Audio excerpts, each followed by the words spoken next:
Boa tarde, galera. Salve, salve, professor Milton na área. Mais uma aula aí do segundo ano do ensino médio, tá? O caderno do aluno que vocês receberam aí, que eu mandei o link para vocês também, tá? Peço a vocês aí que acompanhem as aulas, que não deixem de realizar as atividades, tanto do Centro de Mídia como no Google Sala de Aula. Isso é importantíssimo para que vocês possam ter, além do conhecimento, a nota mínima necessária aí para poderem ser aprovados, né? Ou serem aprovados aí no final do ano. Ok? Então, o tema da aula de hoje vai ser autonomia e liberdade. Esta aula já teve ali no Centro de Mídias, eu estou reforçando ela aí para vocês. Para lembrar, tá? O caderninho do segundo ano do ensino médio, esse caderno verde aqui, que vocês receberam, ok? Todas as imagens e textos que serão trabalhados nessa aula pertencem aí ao caderno São Paulo Faz Escola. Então vamos lá para o próximo slide, onde nós vamos começar aí a tratar do tema autonomia e liberdade, tá?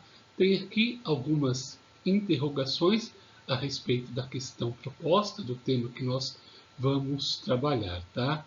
Então, vamos lá. A primeira aí, nesse primeiro quadro, diz assim: é uma vida baseada, formulada em códigos normativos, tem espaço para a liberdade? Então, uma vida que é baseada aí, fundada nos códigos normativos, em espaços, tem espaço para a liberdade? Sim, galera. E por que sim, tá? Toda sociedade tem o seu código de normas, suas condutas morais, tem aí as suas determinações, suas normatizações. E essas normatizações vão servir aí para que o indivíduo, né, possa compreender que ele não pode e não deve, né, fazer tudo o que ele quer. Numa democracia, numa sociedade democrática, numa sociedade aí baseada nos princípios, até mesmo princípios liberais do Estado, tá? O indivíduo tem determinadas limitações para que ele possa agir no mundo e conviver com os outros. A próxima questão, né? Existe liberdade? Muitos de vocês, né, compreendem aí a questão da liberdade, como eu disse há pouco, em fazer tudo o que eu quero. Liberdade não é isso. Tem uma frase do Jean-Paul Sartre, né, que diz assim: quanto mais livre o outro for, mais livre eu serei. Ninguém é livre sozinho. A liberdade se baseia, como a gente já discutiu aqui, tá? Em realizar o quê? Realizar coisas que respeitem o outro. O outro deve ser enxergado primeiro do que eu. Será que eu quero que façam comigo o que eu estou fazendo com o outro? Tá? É essa a questão. Então a liberdade vai trabalhar nesse aspecto. Autonomia. O que é autonomia? É a capacidade que o indivíduo tem de criar normas para si mesmo. Sim, todos nós temos a capacidade de criarmos normas para nós mesmos.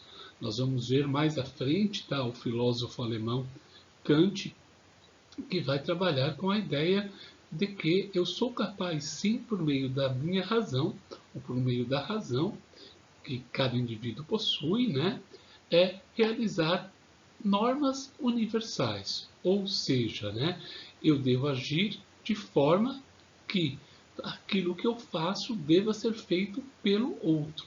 A partir desse momento, eu sou capaz de realizar e de propor normas que tenham validade para mim e validade universais, tá? Ou validades universais. O próximo aqui, né? A existência de limites significa ausência de liberdade? Claro que não, tá? As sociedades, como nós vimos no primeiro ano, tá, galera? Quando foi criado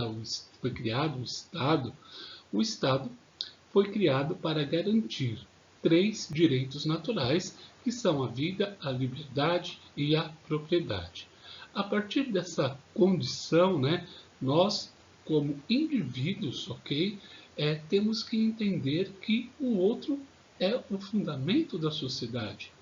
Se eu não conseguir compreender isso, seríamos um bando de pessoas que vivem em agrupamentos sociais fazendo tudo o que querem. E não é assim.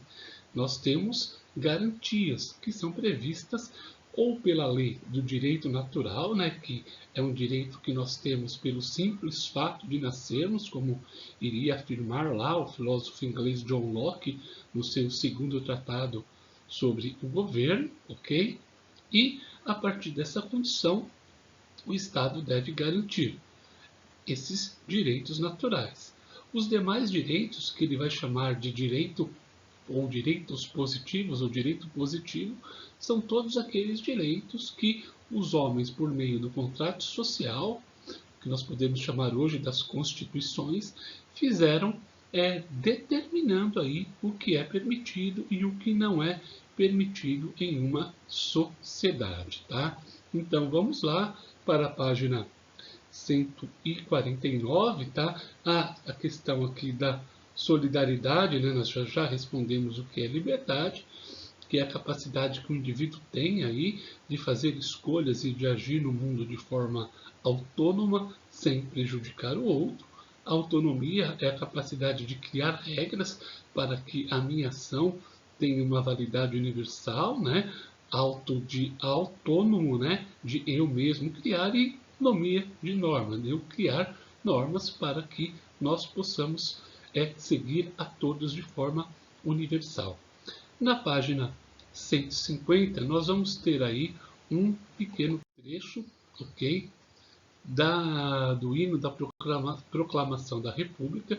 A República, né, como vocês sabem, vem aí do latim res publica, que significa coisa pública, ou, né, que vai tratar da questão pública não como um bem individual, como um bem material, mas como um bem que vai atender à necessidade visando o bem comum, ok? Então, nesse hino, a bandeira que, como vai dizer, o poder político se concentra, como eu acabei de dizer, para o bem comum, o que é coletivo e não para o que é individual, ok?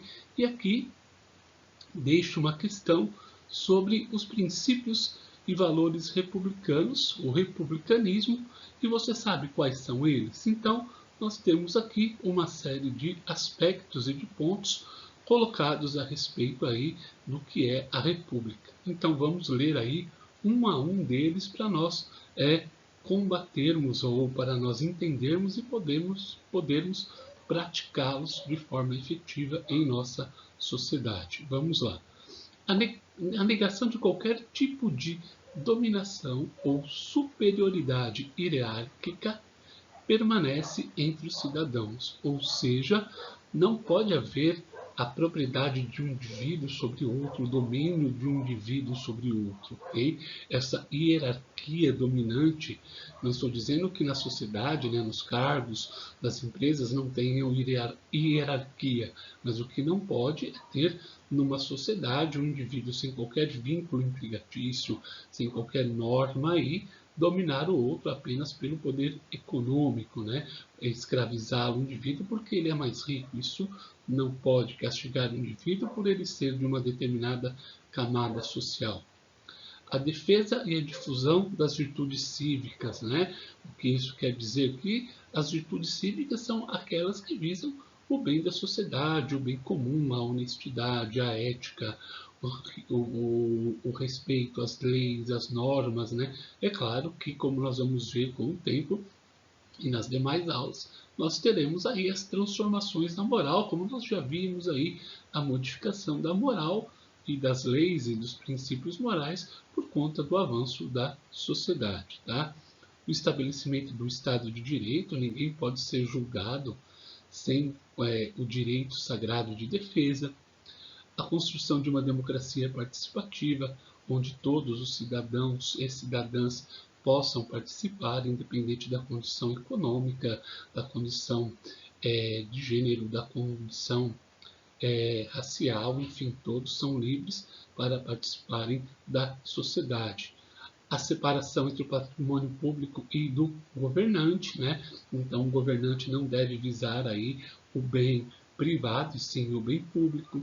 O incentivo ao autogoverno dos cidadãos poderem aí escolherem, né, os seus representantes, escolherem as formas, claro que de acordo com a Constituição, sobre suas ações no mundo, a responsabilidade dos governantes por seus atos, serem punidos por atos ilícitos e por falta de ação, e a implementação de políticas que diminuam as desigualdades sociais. Isso é fundamental para uma sociedade, como vai dizer John Rawls lá na teoria da justiça social, onde, né, a equidade, a igualdade e a liberdade são os pilares de uma democracia.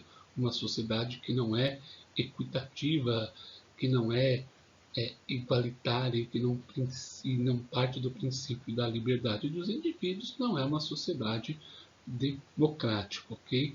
Então, a liberdade e a igualdade, como vai dizer o texto aqui, são aquelas que proíbem que o governo esteja apenas a serviço de alguns. Então, um governo não pode privilegiar um determinado grupo, privilegiar somente naqueles que o apoiam, naqueles que votaram nele. Eles têm que governar em nome do bem comum, tá? A solidariedade é nós termos aí a capacidade de ajudarmos o outro, de entendermos as necessidades dos outros com políticas públicas que reparem aí as injustiças sociais que são constituídas, infelizmente, ao longo da nossa história. Tá? Nós vamos aqui agora para a Constituição da República Federativa do Brasil de 1988. Vamos ver aqui alguns dos seus artigos, ok? O artigo 3º aqui dos princípios fundamentais diz que constitui os objetivos fundamentais da República Federativa do Brasil construir uma sociedade livre, justa e solidária. Ou seja, o princípio de toda e qualquer democracia é esse tripé que eu acabei de citar a vocês, né? A liberdade, a justiça e a solidariedade. Nós temos que ser solidários com aqueles menos favorecidos, temos que agir de forma solidária para com o próximo, porque todos são iguais perante a lei. Promover o bem de todos sem preconceitos de origem, raça, sexo, cor, idade e quaisquer outras formas de discriminação. Como eu acabei de dizer, somos todos iguais perante a lei. Somos todos seres humanos, somos todos brasileiros, vivemos sob a égide de uma Constituição, lá, né, a Constituição Cidadã de outubro de 1988. Vamos passar agora aí para a página 150, tá? Dando aí o título 2, que são os direitos fundamentais aí dos cidadãos, ok? Então, nós temos aí alguns direitos que são os princípios aí da nossa Constituição. Vamos aí para o artigo 5º, né? Todos são iguais perante a lei, sem distinção de qualquer natureza, garantindo seus brasileiros aos estrangeiros residentes no país a inviolabilidade do direito à vida, à liberdade e à igualdade, à segurança e à propriedade. Tá? Nós temos aí, na parte, né, da Constituição, todas essas garantias de liberdade, de defesa da vida, enfim, direito ao trabalho, da liberdade. Temos, então, a expressão da atividade intelectual, como vai dizer aí, não vou ler todos, tá? Para não nos estendermos muito aí. Bom, vamos partir aqui agora sobre a heteronomia. O que é a heteronomia? Seria as normas que vêm de fora. Ao contrário da autonomia, a heteronomia tira do indivíduo a capacidade dele criar normas que ele possa seguir. Esse cara aí vai ser, né, muito trabalhado no texto aí da escola de Frankfurt, que vai dizer, né, e o Kant também no que é iluminismo, sobre a questão da falta de autonomia do indivíduo, onde o indivíduo depende do outro para fazer o que quer, depende ali do princípio de autoridade para ele saber como agir. Isso acontece muito de pessoas que só fazem aquilo que os outros mandam sem questionar, né? A autonomia seria esse princípio de liberdade. Não quer dizer que eu possa fazer tudo, como eu disse anteriormente, mas eu agir de acordo com a razão, com o entendimento, com a compreensão, com a capacidade que eu tenho de escolher, tá? Aqui, o livre-arbítrio, um tema muito trabalhado por Santo Agostinho, talvez o filósofo aí, lá na Idade Antiga, né? No período medieval, melhor dizendo, na filosofia medieval, da filosofia cristã, que vai trabalhar com a questão do livre-arbítrio, que é a livre escolha. Nós somos seres capazes de termos aí a escolha, de podermos aí sempre deliberar, de escolher. Então, o livre-arbítrio é a capacidade que o indivíduo tem entre escolher o que é o bem e o que é o mal, o que é o certo e o que é errado.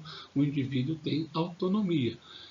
Não existe pro livre-arbítrio aí um determinismo em que o indivíduo não tem escolha. O indivíduo é sempre capaz de fazer escolhas, ok?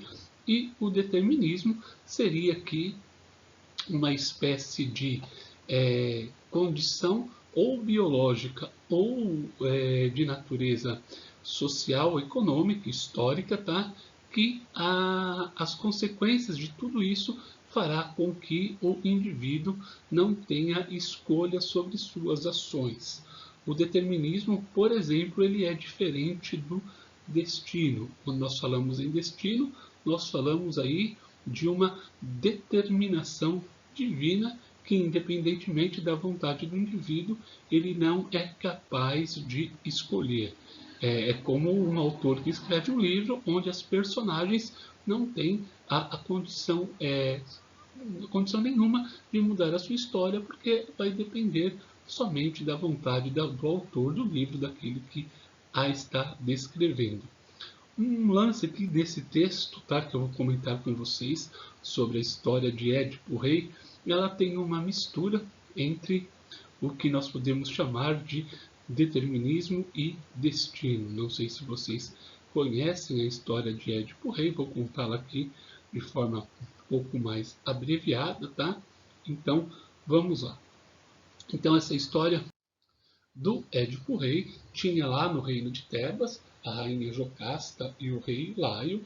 Eles queriam ter um filho e, num determinado momento, tá, como era comum naquele período, eles foram até um oráculo onde foram ver qual era a vontade ali, ou o que o destino premeditava, ou destinava ali para esse desejo deles. O oráculo disse a Laio, no momento, que se eles tivessem esse filho, não seria um filho que traria felicidade para eles. Esse filho, segundo o oráculo, né, iria matar Laio e casar-se com Jocasta. Laio foi, contou essa história para Jocasta. Jocasta não aceitou. Eles acabaram ali desrespeitando a orientação do oráculo. Tiveram um filho. Quando o filho nasceu, ele foi até o oráculo de novo e o oráculo repetiu essa história, né? Repetiu o que o destino lhes previa, ou o que o destino determinava a eles. Eles chamaram ali um ser de sal, pedindo que desse fim à criança. O sujeito ficou com dó, não matou a criança e levou-a para um casal de um reino distante, onde criaram ali o menino Édipo. Passou o tempo, Édipo cresceu e, ao crescer, tá, Édipo procura o oráculo. O oráculo diz a Édipo que ele tinha um destino triste porque iria matar seu pai e casar-se com sua mãe.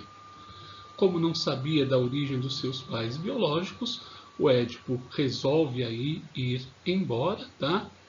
E ao ir embora do reino, ele sai sem rumo, sem destino, e no meio do caminho ele encontra uma pessoa, um homem, onde eles têm ali uma discussão, e essa discussão leva Édipo a lutar com este sujeito e o mata. Este homem aí era Laio, seu pai biológico, tá?